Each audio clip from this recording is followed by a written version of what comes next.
5 weeks of preparation, 4,500 pounds of crawfish, and 9 massive ovens. That's just a small snapshot of what goes into the planning for one fan-favorite Jazz Fest vendor.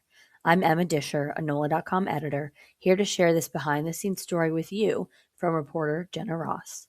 Taking one bite into an order of crawfish bread, you probably have no idea about the 5 weeks of preparation or the decades of history that went into that delicious concoction. It all started when John Ed Laborde quit his sales job to bring his first culinary creation to life. Here's Laborde himself telling that story. I'm John Ed Laborde, and I am the crawfish bread man at Jazz Fest. I've been making crawfish bread at Jazz Fest since 1987, actually making crawfish since 1984. It's a pretty interesting story. We first started making sausage bread. I had a job, I was working with somebody else, and I cooked for my friends.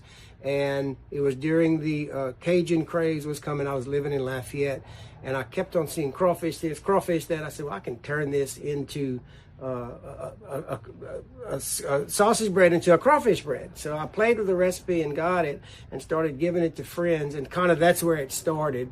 And then I eventually started selling it, and then I quit my job to open a processing plant to make crawfish bread that nobody had ever heard of in their lives.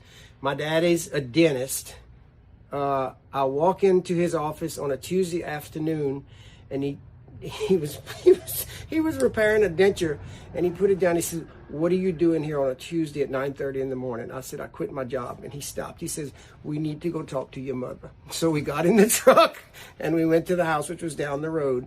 He says, "Okay, tell your story." And she says, "What's the matter?" I said, "Well, I quit my job, And after it was all over, they said, "If that's what you want to do, we support you." So we went back to the office, and I said, "Can I get a ride back to the house, because I don't have a car," because I had a company car and I'd sold my car. So I didn't even have a vehicle when I started this. That's great. You'll want to read the full story from reporter Jenna Ross at NOLA.com before the second weekend of Jazz Fest. It makes every bite of that dish that much better.